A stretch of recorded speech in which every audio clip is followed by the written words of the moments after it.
안녕하세요.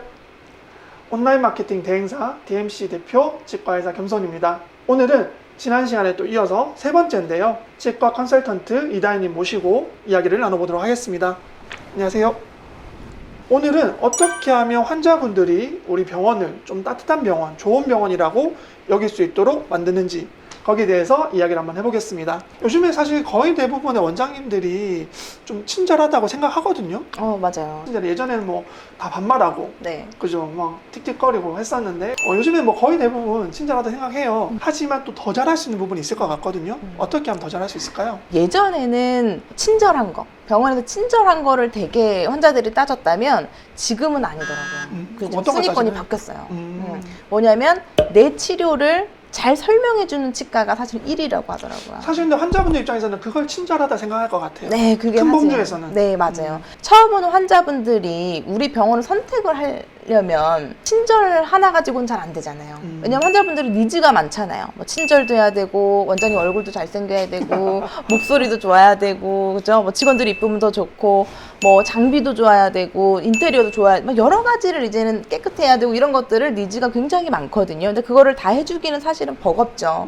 그분이 어떤 니즈를 가지고 있는지를 모르잖아요. 그렇죠. 예. 만약에 이 환자분들이 우리가 병원이 깨끗하고 장비도 되게 좋은데 선택을 안 했어요. 그럼 원장님 얼굴 못생겼을 수도 있는 거잖아요. 그죠? 네. 원장님은 안 못생겼어요. 예, 그래서 그런 선택을 하게 되는데 저는 되게 중요한 게 고객 만족에 있어서 많이 보여주고 많이 들려줘야 된다라고 생각을 해요. 대기실에도 원장님 자랑거리를 많이 해줘야 되고요. 원장님들이 강의 나가신 거, 지금 이렇게 유튜브 찍으시는 거, 혹은 어떤 방송 출연하시는 거, 이런 것들이 사실 저는 되게 중요하다 생각하고요. 근데 제가 생각했을 때 절대 다수 원장님들은 그런 게 없으시잖아요. 방송 출연 경험이라든지 뭐 이런 대외적인 활동 경험이 없는 분들이 더 많으실 텐데. 그러면 원장님이 가장 잘 하시는 진료에 대한 부분들을 임플란트면 임플란트, 혹은 교정이면 교정, 거기에 대한 자부심 있는 글들을 적어 놓는 것도 저는 되게 중요하다 생각해요. 원장님께서 직접 적으신 글을 그렇죠. 대기실에다 붙여놔라. 대기실에 넣는 것들. 내가 그쵸. 어떤 마음으로 진료를 합니다. 뭐 이런 것들. 그럼요. 그런 거 되게 좋고, 어떤 원장님은 팜플릿을 만드셨더라고요. 내가 왜 치과 의사가 됐는지, 네, 그리고 내가 어떤 식으로 치료를 지금 하고 있는지, 어떤 마음을 가지고 내가 환자를 대하는지. 팜플릿이 있으면서 기다리시는 분들이 그런 읽을 거리가 있으니까 굉장히 좋죠. 대부분 내 스마트폰 하고 있지 않나요? 의외로 제가 이제 대기실에다가 볼거리를 굉장히 많이 놔뒀더니 스마트폰 하는 대신에 그런 읽을 거리를 굉장히 많이 읽고 계세요. 네. 그렇군요. 근데 그런 읽을 거리가 많을 때 저는 가장 중요한 거는 원장님 자랑, 뭐 진료에 대한 자랑, 특히나 저희 병원에서 매출을 많이 올릴 수 있는 것들이 임플란트라면 거기에 대한 것들을 자랑을 좀 적어주시면 읽을 거리가 좀 되죠. 사실 할 게 너무너무 많아요. 환자분들한테 만족시킬 수 있는 거리들이 너무 많은데 그 중에 이제 뭐 하나 팁을 좀 드리자면 저희 폐금 같은 거 모으잖아요. 네. 폐금 모아서 저희는 이제 그걸 기부를 해달라고 환자분들한테 말씀드리고 네. 기부증을 좀 드리는 편이고요. 왜냐면 폐금이 이게 되게 애매하잖아요, 사실. 맞아요. 예전에는 애매하고. 이게 안 드렸었고. 안 드리자니 요즘에는 또 다들 환자분이 안 달라고 주냐. 하시고, 네, 그런 부분들이 있어서 저는 그것을 환자분께 정중하게 표현을 하고 기부를 좀 동참해 주시겠습니까? 라고 얘기를 해서요. 그 연말에 모아놓은 그 폐금비로 사실 저희는 또 우리 이웃을 또 도와요. 그러니까 저소득층 애들한테 이거로 따뜻한 마음을 잘 하고 있다. 그리고 그거를 다 전달을 하면 문자도 다시 보내드리죠. 너무 기부에 참여해주셔서 너무 감사하다. 저희 일 잘 치렀습니다. 이제 이런 이야기들을 많이 하고 있는데 저는 그런 감성적인 부분들이 치과에도 많이 필요하다고 생각을 하고요. 또 하나 더 팁을 드리자면 옛날에 그 명함 이벤트 같은 거 많이 하셨어요. 명함 이벤트 하면 뭐 그런 분들한테 선물을 준다든지. 근데 이제 그렇게 했었는데 요즘은 또 어떻게 하냐면 명함 이벤트에 당첨이 되면요. 저희가 그 환자분의 회사로 찾아가요. 네. 왜 가죠? 치킨을 2마리를 들고요. 오. 찾아갑니다. 사실 그게 되게 좋아요. 왜냐면 보통 이렇게 전화해가지고 축하합니다. 선물 받아가세요. 이게 아니고요. 회사에는 동료들이 모여 있잖아요. 그럼 누가 원장님이 가요? 실장이 가요? 원장님이 직접 가세요. 네. 이거 하나만 할 수 있는 원장 없잖아요. 못해요. 어떻게? 근데 저는 그래서 다르다 생각해요. 잘 되는 병원들은 그래 다르다 생각하고, 그래서 그 원장님이 직접 사진까지 찍으시면서 인증샷을 주시는데, 다행히도 그렇게 치킨을 받아서 또 드셨던 분들은 또 주변에 소개를 시켜주시거든요. 그렇죠. 네, 그러니까 그게 자꾸 전달이 될 수 있는 거, 저는 그런 것들이 되게 좋다 생각해요. 약간 그게 뭐죠? 부채의식을 네. 느끼게 만들어서 사람 항상 그 심리학에 나오는 용어잖아요. 맞아요, 이게 맞아요. 좀 이게 빚을 지게 만들면 네. 항상 그걸 갚으려는 네, 경향이 있기 때문에.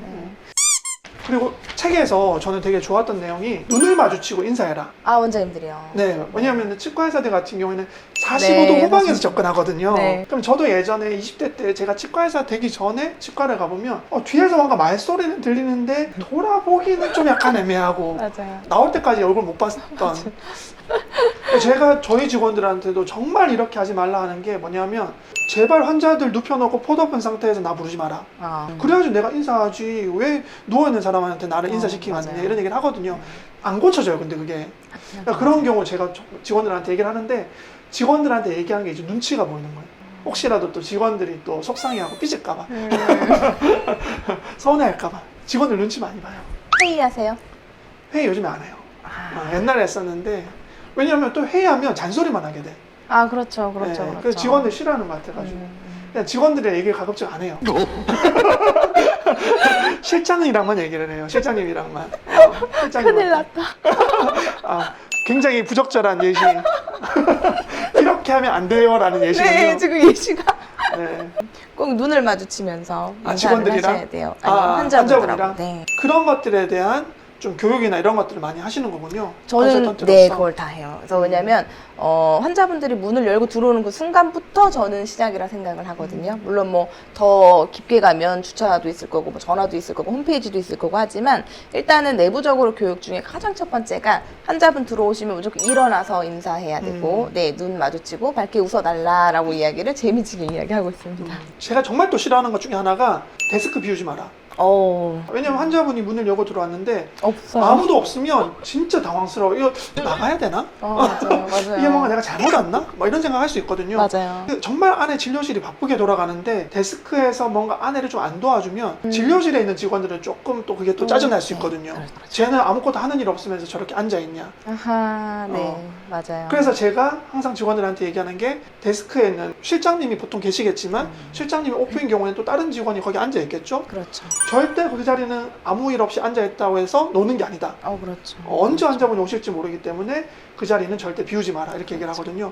책에도 이제 그런 얘기가 좀 써 있어서 네, 맞아요. 저는 굉장히 많이 좀 공감을 많이 했어요. 맞아요. 특히나 데스크 직원들이 아무 일도 안 하는 것 같지만 고객들한테 전화를 계속 돌려야 하고 받아야 되고 이런 것들을 계속 지속적으로 하고 있잖아요. 그럼 정말 되게 바빠요. 그래서 저는 그래서 항상 한 번은 이렇게 바꿔서 일을 시켜봐요. 맞아요. 예, 진료실은 데스크를 나가고 데스크는 이제 진료실 들어와봐라. 왜냐면 서로에 대한 일을 모르면 그 나만 힘든 게 되거든요. 맞아요.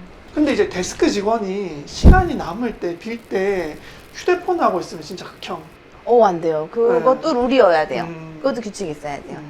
아까 얘기했던 것처럼 안에서는 바쁜데 데스크에 있는 직원이 지금 뭔가 자기 할 일 없다고 휴대폰 하고 있거나 다른 거 하면 되게 좀 불만이 있을 수밖에 없을 것 같고 그 시간에 여기 책에 나오는 것처럼 뭐 환자분들 차트를 보면서 리콜을 한다든지 네, 맞아요. 이런 것들이 병원에 굉장히 도움되지 않을까. 네, 맞아요. 지금 시기에도 잘 맞죠. 지금 코로나 때문에 환자분들이 안 온다는 치과들이 아주 전화가 많이 와요. 예, 맞아요. 지금 환자가 없다, 뭐 환자가 안 온다. 당연히 없겠죠. 저도 병원에 가기 싫은데요. 예. 근데 그때 해야 될 것들이 사실 내부적으로 할 수 있는 게 환자분들이랑 라포 전화 돌리는 거, 네, 맞아요. 잘 지내고 계시는지, 좀 뭐 아프신 데 없는지, 예. 그리고 내가 만약에 상담을 했던 분들이 다시 와야 되는데 안 오시는 분들 많잖아요. 미동의 하신 분들. 또 전화 돌려서 지금 이 시기에 할인 조금 더 해드리고 임플란트 해드리겠습니다라고 하는 전화를 누가 해야 되는지 사실 데스크가 해줘야 되죠. 또 원장님도 사실은 지금 시기가 되게 중요하다 생각하는 게 지금 원장님들 원장실에서 뭐 영화를 본다든지 드라마 본다든지 이러지 마시고 네, 맞아요. 케이스 정리하셔서 블로그에다 글을 쓰세요. 맞아요. 이렇게 얘기를 하거든요. 원장님도 자기 그거 안 하면서